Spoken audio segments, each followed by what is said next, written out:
அனைவருக்கும் வணக்கம். சற்றுமுன் வெளியான முக்கிய அறிவின்படி தமிழக அரசு ஊழியர்கள் அனைவரும் பயன்பெறும் வகையில் அவர்களுக்கு ஓய்வூதிய திட்டம் குறித்து தற்போது முக்கியமான மகிழ்ச்சியான அறிவிப்பு ஒன்று வெளியாகியுள்ளது. இதை பத்தி விரிவாக நம்ம இந்த வீடியோல பாக்குறோம். வீடியோவை கடைசி வரைக்கும் ஸ்கிப் பண்ணாம பாருங்க. வீடியோக்குள்ள போறதுக்கு முன்னாடி இந்த வீடியோ லைக் பண்ண பிரசுக்குங்க. இப்பதான் இந்த சேனலுக்கு முதன்முறையா வரீங்கன்னா சப்ஸ்கிரைப் பண்ண பிரசுக்குங்க. அப்படியே பக்கத்துல இருக்கக்கூடிய பெல் ஐகான் பட்டன் பிரசுக்குங்க. வாங்க வீடியோக்குள்ள போகலாம். தமிழக அரசு ஊழியர்கள் மற்றும் ஆசிரியர்கள் நீண்ட காலமாக எதிர்பார்த்து வந்த ஓய்வூதிய திட்டத்தின் முக்கிய அறிவிப்பு தற்போது வெளியாகியுள்ளது.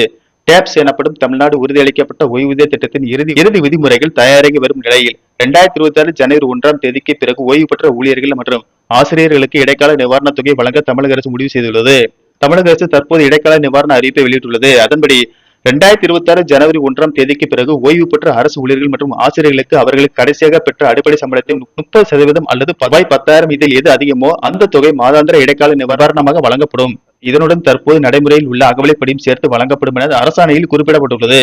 இந்த அறிவிப்பு அனைத்து ஓய்வூதியதாரர்களுக்கும் பொருந்தாது என்பதும் முக்கியமான அம்சமாகும். 2003 ஏப்ரல் 1ஆம் தேதி அல்லது அதற்கு பிறகு அரசு பணியில் சேர்ந்தவர்கள், பங்களிப்பு ஓய்வூதிய திட்டத்தின் கீழ் இருந்தவர்கள், 2026 ஜனவரி 1ஆம் தேதி பணியில் இருந்து தொடர்ந்து இருந்தவர்கள் மற்றும் அதன் பிறகு வயது முதிர்வு காரணமாக ஓய்வு பெற்றவர்கள் மட்டுமே இந்த சலுகை பெற தகுதியானவர்களாக கருதப்படுவார்கள். மேலும் குறைந்தபட்சம் 10 ஆண்டுகள் தகுதியான அரசு சேவையை நிறைவு செய்திருக்க வேண்டும் என்ற நிபந்தனையும் விதிக்கப்பட்டுள்ளது.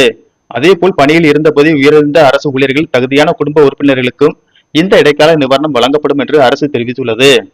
இதனால் குடும்ப ஓய்வூதியத்தை நம்பி வாழும் பல குடும்பங்களுக்கும் இந்த அறிவிப்பு நம்பிக்கையை ஏற்படுத்தியுள்ளது. மறுபுறம் 2026 ஜனவரி 1ஆம் தேதிக்கு முன்பே ஓய்வு பெற்றவர்கள், பணியில் இருந்து விலகியவர்கள் அல்லது தன்னார்வ ஓய்வு பெற்றவர்கள் இந்த திட்டத்தின் கீழ் இடைக்கால நிவாரணம் பெற முடியாது என்று அரசாணையில் தெளிவுபடுத்தப்பட்டுள்ளது.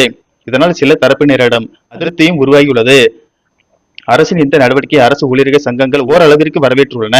ஓய்வூதிய திட்டம் முழுமையாக அமலுக்கு வருவதற்கு முன்பாக ஓய்வு பெற்றவர்களின் வாழ்வாதாரம் பாதிக்கப்படாமல் பாதுகாக்கும் நோக்கில் இந்த முடிவு எடுக்கப்பட்டிருப்பது நல்ல விஷயம் என்று அவர்கள் கூறுகின்றனர்.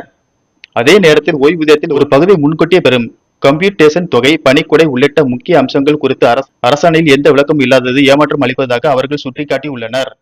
நன்றி, வணக்கம்.